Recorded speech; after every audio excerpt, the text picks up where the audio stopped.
Brasil deve importar menos trigo em 2025 e o Wlamir Brandalize explica o motivo. Você já está acompanhando o Paracatu Rural pelo nosso site? Acesse paracaturural.com e cadastre seu e-mail.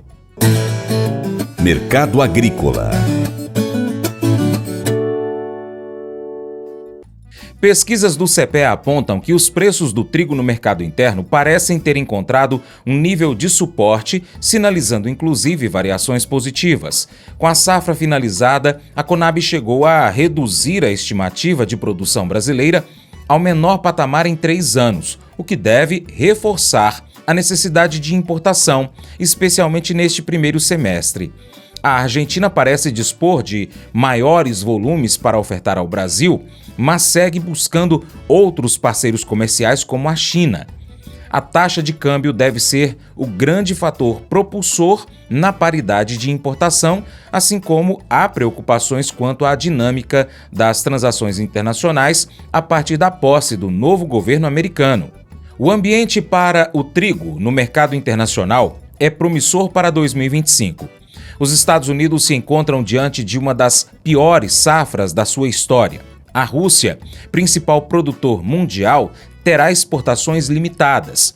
Todos os cenários são favoráveis para a alta do cereal e para a limitação de oferta. Diante disso, o consultor Wlamir Brandalize ressalta que o Brasil deve encontrar dificuldades para importar trigo.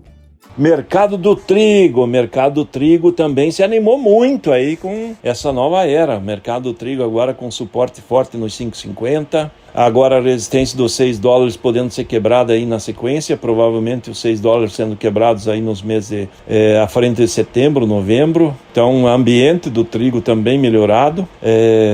Rússia tendo menos trigo de exportação em 2025, Ucrânia tendo menos trigo de exportação em 2025. Safra do trigo dos Estados Unidos também foi uma das piores, principalmente em qualidade, das últimas 2 décadas. Então teremos um aperto no mercado do trigo internacional. E o Brasil, que trouxe recorde de importação de trigo em 2024, agora provavelmente vai ter menos trigo para comprar no mercado internacional. Importações devem ser menores. E falando em importações, as importações de milho aí, de trigo nesse começo de janeiro, isso aí está ainda sendo reflexo de trigo já negociado meses atrás. Segundo a SECEX, importamos aí em 12 dias úteis, na primeira quinzena do mês de janeiro, 412,8 mil toneladas e exportamos 364,8 mil toneladas de trigo nessa primeira quinzena do mês de janeiro. Então esse é o quadro do trigo. O produtor ainda na dúvida da nova safra, ainda está longe do plantio, em dúvida se deve manter ou crescer a área, mas é um ano que provavelmente o trigo vai ser mais valorizado ao produtor em função de dólar aí na casa dos 6, dificultando a importação e favorecendo a exportação, e o mercado internacional dando sinais aí que vai bater os $6 o bushel para as posições do período de colheita da safra do Brasil, que é o segundo semestre aí nas posições de setembro, outubro e novembro em diante, quando entra a safra brasileira e tem fôlego para exportação e seguirá com o mercado interno, que deve ter demanda crescente nesse ano. Esse é o mercado do trigo. Se você quer ser uma pessoa feliz, precisa olhar para cada problema pelo ponto de vista de Deus. Pessoas felizes possuem perspectivas mais expandidas. Elas veem o todo. Quando você não vê as coisas através do ponto de vista de Deus, você fica desencorajado, frustrado, infeliz. Não importa o que esteja acontecendo em sua vida. O bom, o ruim, o feio. Deus está elaborando um plano. Paulo sabia disso.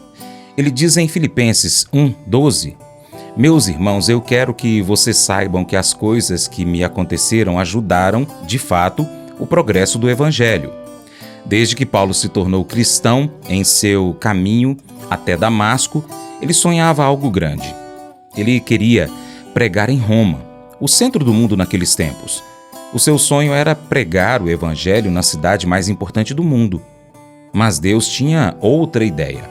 Ao invés de enviar Paulo a Roma para pregar, ele o fez um prisioneiro real de César, que era Nero na época. Nero era o mais perverso e maldoso possível. Como um prisioneiro real, Paulo, acorrentado às guardas reais, 24 horas por dia, por 2 anos. O guarda então era trocado a cada 4 horas. Ou seja, em 2 anos preso, ele pregou para 4.380 guardas. Quem é o verdadeiro prisioneiro aqui? Quem havia feito o público cativo?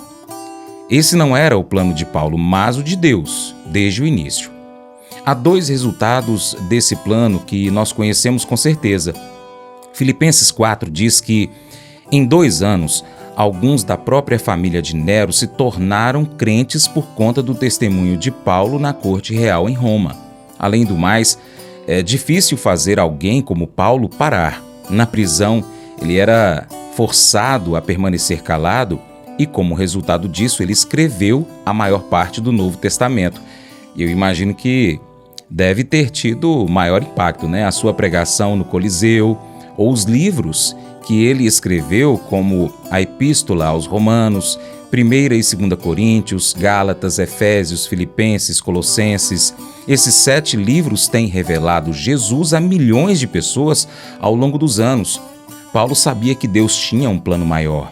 E ele conseguia ser feliz porque via o que Deus estava fazendo através do seu problema.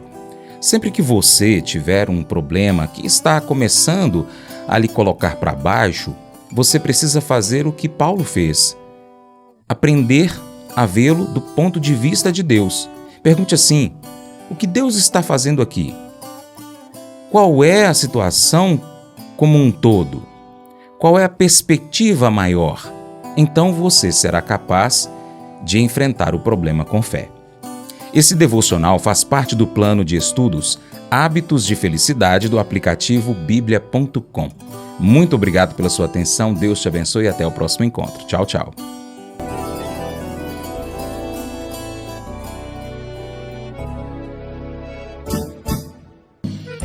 Acordo de manhã para prosear no mundo do campo, as notícias escutar. Vem com a gente em toda a região com o seu programa Paracatu Rural.